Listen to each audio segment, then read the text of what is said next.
Hey guys, it's Steve from Featherlight Studio, and we are super excited because Steinberg just released Cubase 12, and it is packed full of some really impressive features. So today in this video, we're going to cover my top 5 most powerful features that I think are going to matter to you the most when it comes to your creativity and your workflow. Let's check it out.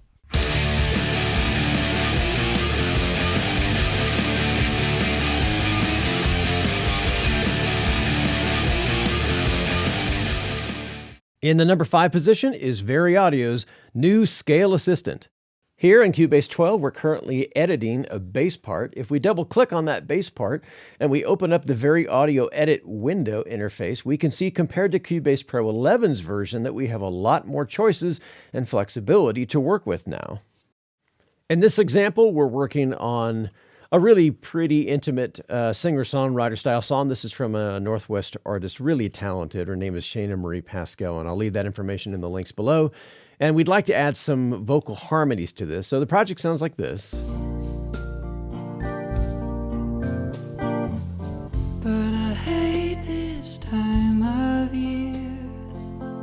Too many people in a rush.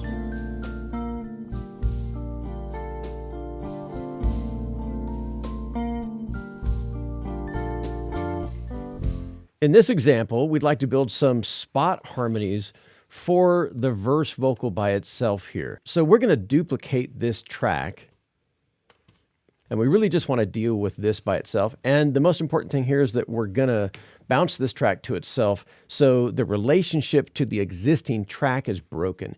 If we don't do that, then any changes we make in Vari-Audio are going to apply to the original track, which we don't want here. So that's the part we want to add a harmony to. We're going to drop the vocal just a hair as well. We double click on that. That opens up our edit window. We choose Edit Vari-Audio here.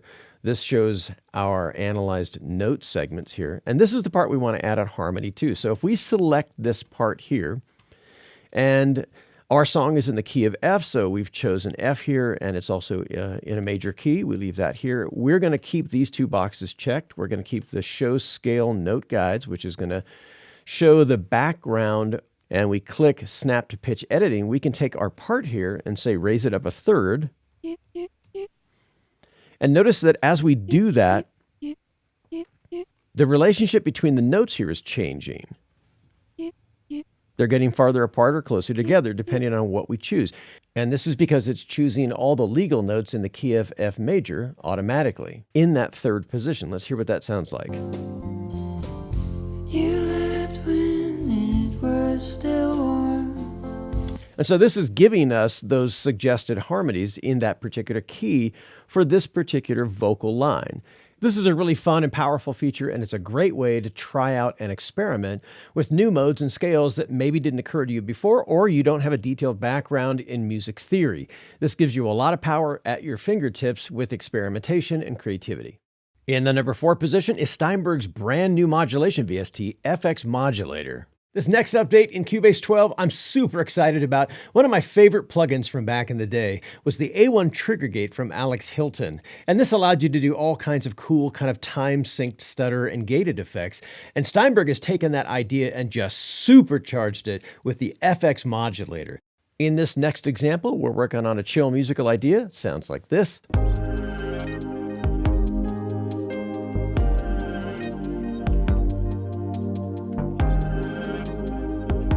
All right, and we want to add some movement to that keyboard line. Let's listen to that. So this is an acoustic piano with kind of a pad going on in the background. The pad's got a bit of a chorus on it and some movement, but there's not a lot going on. It'd be nice to actually have that move a bit with the song and have it sync in time. So we're going to use Steinberg's brand new FX Modulator for that. So we have our basic interface window open here. Let's say we've got our pattern here and we want this keyboard track. We want that keyboard track to be time synced with kind of a stutter edit to the song itself. We can choose any of the available modules. We're going to start with volume, and that's going to load it into the window here. And right now there's no pattern, so it simply just plays back straight. No modulation. We can choose any of the factory patterns to change that modulation if we'd like. And remember, whatever here is in the window affects whatever module is associated with it. It's really important to understand that each module can have its own modulator pattern. And that is mind-blowing if you consider the complex possibilities that this can achieve. So for this example, we're simply going to load one of our own patterns into it, and this is simply going to give us a rhythmic kind of pattern to just the volume module. We'll smooth that out a little bit.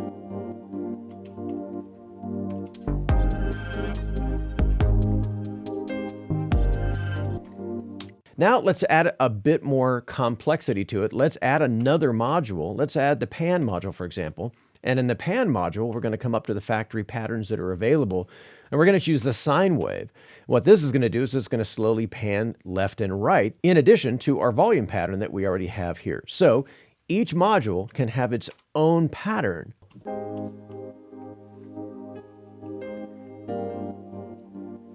So now we're still modulating that cool sort of stutter edit in time with the project, and we're also adding a panning modulator pattern, which is gradually going from the left to the right, and it's doing it all in sync.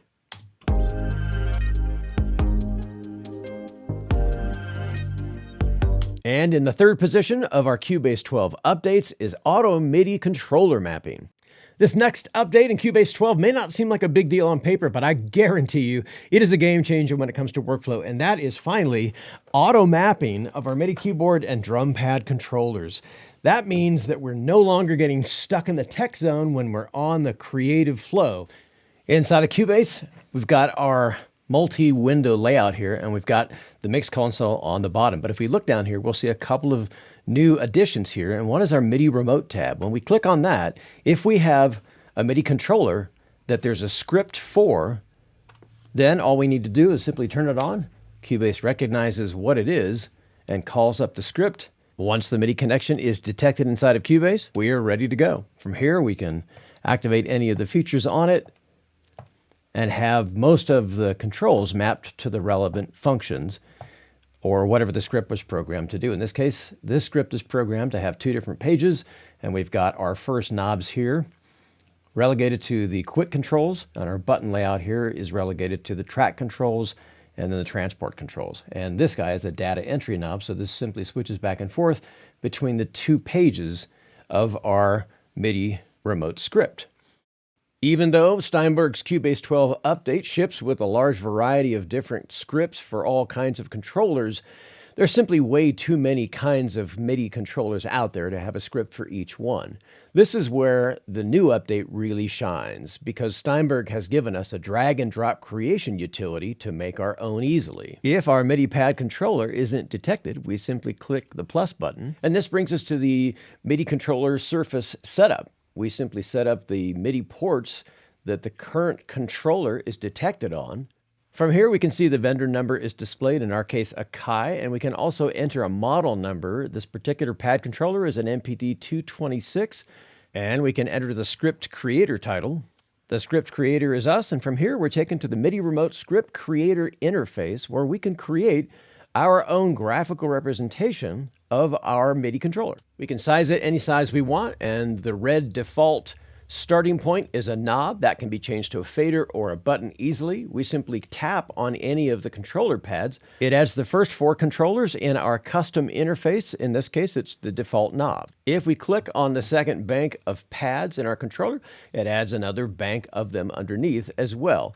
These are knobs by default, so we can resize these from here, or we can delete them by hitting the little delete or trash can symbol, or we can click on them and then shift click to select all of them, and we can delete the entire thing. In this case, we want them to be buttons instead of knobs, so we'll go back over it and select the button icon instead, and then restrike the pad, and as we do, we add a new bank of buttons in its place. If we place our default marker directly under those and tap on the pads again, it'll create another row of them. And we repeat this process until we have all 16 pads created in our diagram. From here, we can select knobs or faders and repeat the exact same process until all of the controls of our pad controller are represented in graphical form here. The process can be a little bit quirky or clunky at times, but that's because it's actually compiling all the code in real time as we click around the interface, and each one of the knobs, faders, or buttons can be resized to mimic our particular type of controller.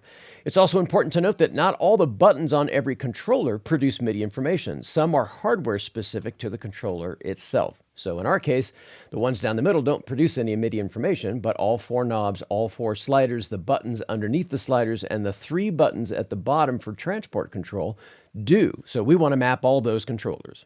From here, it's a simple process of creating each one of the knobs, sliders, or buttons that we need to mimic our controller's surface, and then resizing them and putting them where we need them on the graphical interface. We can resize each one of the sliders to more closely resemble our actual MIDI controller, and then we can put all the rest of the buttons that we need for the controller's design underneath them. This is a flexible and incredibly easy interface to work with, considering you're compiling code in real time for a huge range of different MIDI controllers. And this saves us a mammoth amount of time searching for scripts. And once we're done getting everything in the position that we need it, we simply resize the total interface, and then it's time to assign controller functions or mapping to the actual button layout. This is a very straightforward process. Simply by clicking on the Mapping Assistant button, it opens up this interface and shows us the Mapping Assistant. From here, we can click on any of our graphical interface buttons that we've just created, and then we use the right-hand side function browser to search for the feature that we want to apply that mapping function to. Once we hit the Apply Mapping button, that function is married to that particular knob, slider, or button. And if we can't find the specific function that we're looking for in the function browser, we can actually right-click on it anywhere in the Cubase interface and assign it from there. Each one of the assignments can be changed later if we change our mind by hitting this trash can symbol down here. And in this particular example, we're simply assigning all the quick control features for our first 4 knobs. And we're going to do the same thing for our sliders here so that we have access to all 8 quick controls. By assigning our controls to quick control features, our interface will change depending on what window is in focus. If we have a VST instrument open, those quick controls will control the instrument.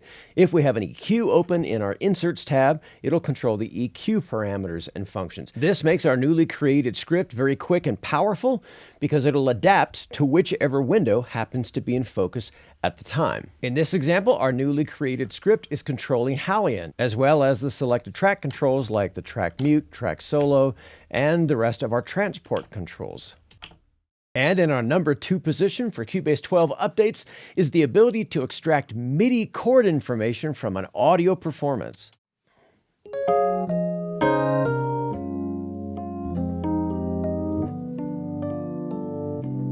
This next feature I was really excited about when Cubase 12 announced it, and that's the ability to extract MIDI chord information from an audio file. That's pretty impressive. So that means if you're trying to chart out a song and you don't have an extensive theory background and you want to understand the chords that are in it, Cubase can look at a musical performance or an audio track and extract chord information to a chord track in your project. Let's dive in and find out a little bit more about this impressive feature. In this example project, we got 3 different pieces of music we're going to use for an example, each one with varying degrees of complexity, and we've got a chord track at the very top of the project here. And to actually have Cubase analyze the audio, we simply grab the clip, drag and drop it into the chord track, and the chord track does the analyzation for us. When the analyzation is complete, our new MIDI chord chart will be populated with the chords that presumably follow our piece of music here. And if possible, Cubase will even try to give us the presumed root key of the song in these markers down here. We're going to go up to our chord track and we're going to choose Use Monitored Tracks to Piano instead. So now the chord track is controlling our piano. And this is basically just a version of Halion, and it's got a piano loaded up here. This will allow us to play these chords that Cubase has generated based on the example track we have here. So we're going to grab the music track and turn it down a little bit, and then listen to the piano track and see how close it came.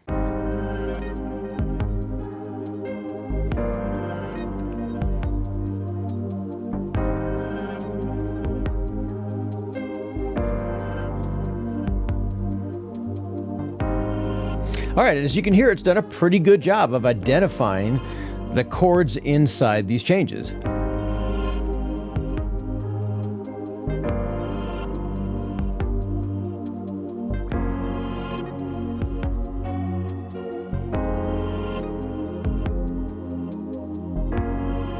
All right, so far it's done a pretty decent job. It's even got the key change here at the end of our little musical segment here. This is a pretty static track, and even though the music in it is pretty affected, Cubase has done a pretty good job at identifying what these chords are. And the second example is a bit more challenging.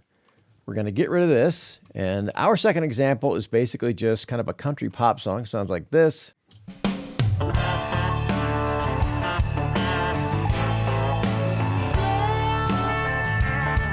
One drink ain't gonna hurt you. It's a devil's favorite line. If you buy that, you'll have to swallow a lot more than your pride. If you think that This is a song that's currently in production, and it's a complete arrangement, so there's a bit more in there going on to possibly confuse Cubase with the analyzation process. And we're going to do the same thing. We're going to unmute our piano track here as well, and we want to listen to see how close that came, see how close Cubase's analyzation of those chords actually came to the real result.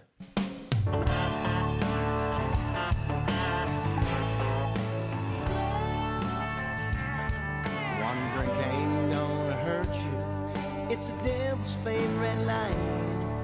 If you buy that, you'll have to swallow a lot more than your pride. And as you can see, it's done pretty well. This drink's the answer, a mystery you're dead wrong. It'll kill you, but the whiskey lives on. It'll live to see another day where there's always one more round. All right, so it's done a pretty good job, even with some of the higher tension chords like the F6, it got correct. The B flat 6, it got correct. And we've deliberately not quantized or set these to tempos because in addition to analyzing the chords, Cubase is also determining where they go. Now, we could select them all and quantize them, but it's going to quantize them to this existing grid. And since all of these songs have different tempos, that doesn't really help us here in this particular regard.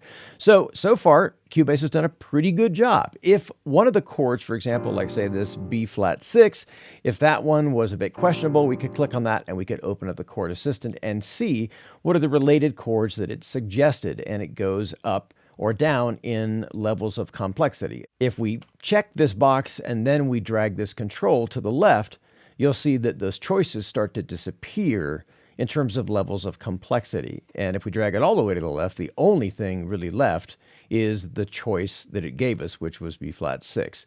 So the level of complexity is based on a lot of different things, including theory, and it's also based on this little tab right here, the gap mode. So in this particular mode, it's judging what came before it to make its determination. If we click on it one more time, the two arrows light up. Now it's going to judge the chord played before it and the chord played after it to make its educated guess. And again, if it isn't exactly what we want or it's not in the right ballpark, we can change the quality of the chord, we can change the tension here, and then we can change the bass note here as well. All right, so let's get out of here, and now let's see if we can really throw it a curveball.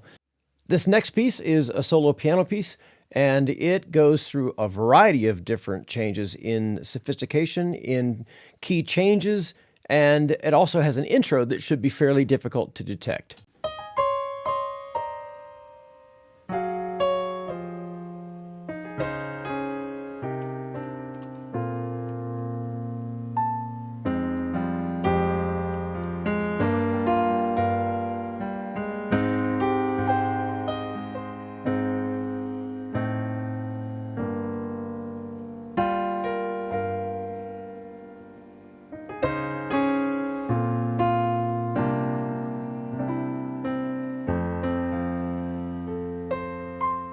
We're going to take that clip and we're going to do the same thing. We're going to drag it into the chord track analyzer.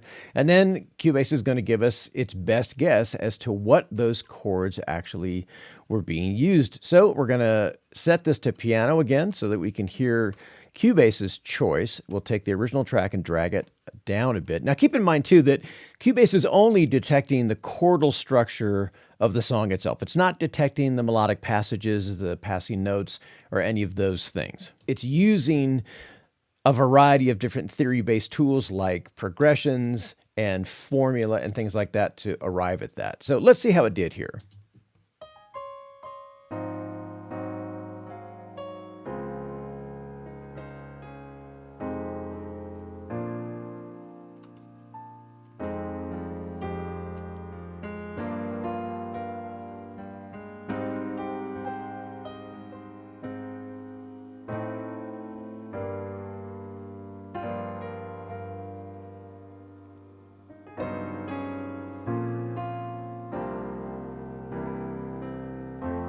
Okay. So all in all, not terrible. It got about 70% of it right, which is surprising. So, especially because the intro of this is deliberately misleading, and we wanted to see how Cubase would interpret that. So this first flurry of chords here, there really isn't enough information since it's a melodic line for it to establish a bass note and then use its theory-based tools to understand it. But by the time it gets to the chordal section here, it gets pretty close. And this, it actually is dead on. So from about here on,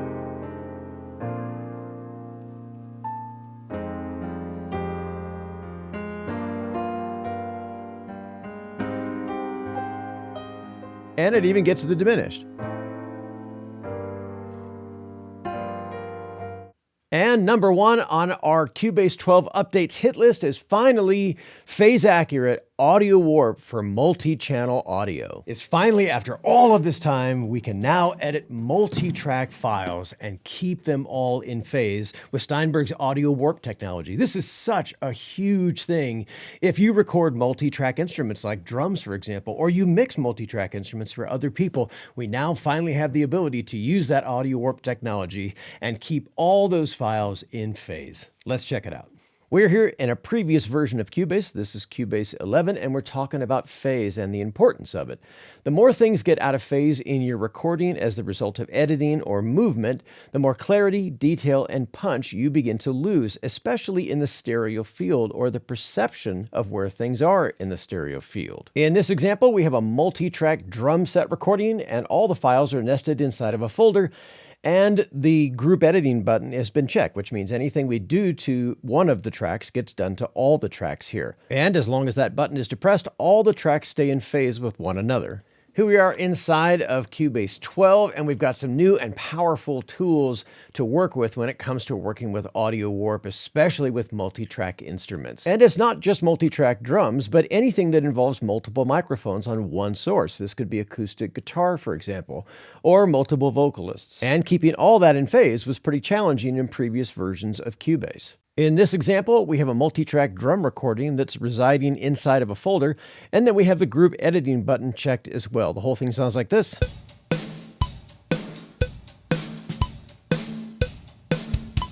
All right, so everything sounds great, except the drummer's got a bit of a misstep here, but other than that, it's pretty close to the time. And we want to just fix that one little kick drum area right there, where he's a bit ahead of the beat there. So over here on our folder of tracks, we have our normal group editing button engaged. This means that everything stays in sync when we move it or edit it, but we also have a new selection here now, and that's this guy. This is the phase coherent audio warp, and this allows us to make audio warp changes and have everything stay in phase. If we double click one of the tracks here, this opens up our standard audio warp interface, and we've activated free warp up here. Currently we can edit all the clips, or we can edit just the active clip, and we can choose which one of those we're looking at. By this window here, we can show the active clip or show all the clips, and we can choose which one of the clips is active by clicking in this window up here. If we have all of our clips selected, it'll audio warp all the clips simultaneously, but it keeps all the clips in phase when we do.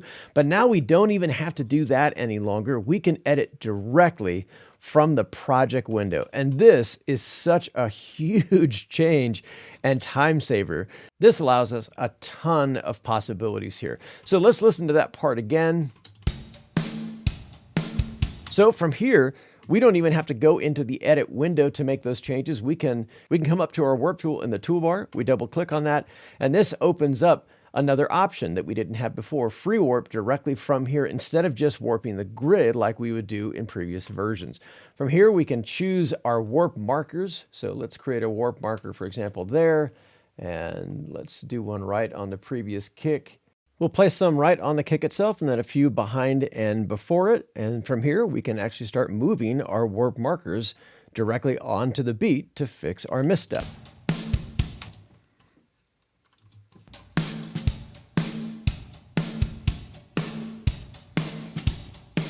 And all of it stays perfectly in time and perfectly in phase, more importantly. And that is such a huge advantage here because it's a giant time saver without having to use the previous methods, which either chopped everything up into clips and then stitched it all back together with crossfades, or it used audio warp timing on things and kept it in phase, but didn't allow us to come in and do small spot fixes like this does. This allows us a lot of surgical control and is hugely powerful, a welcome addition. So there's my top 5 Cubase 12 update features that I think are going to mean the most to your workflow, but there's so many other things in this powerhouse update. Enhanced logical editors, we're finally ditching the e-licenser dongle, so we'll get to all of those in a future video. Hey, if you learned something, or if this was helpful in any way, please hit the subscription and notification bells. It really does help keep the channel going. Stay safe, be creative, and we'll catch you guys in the next video.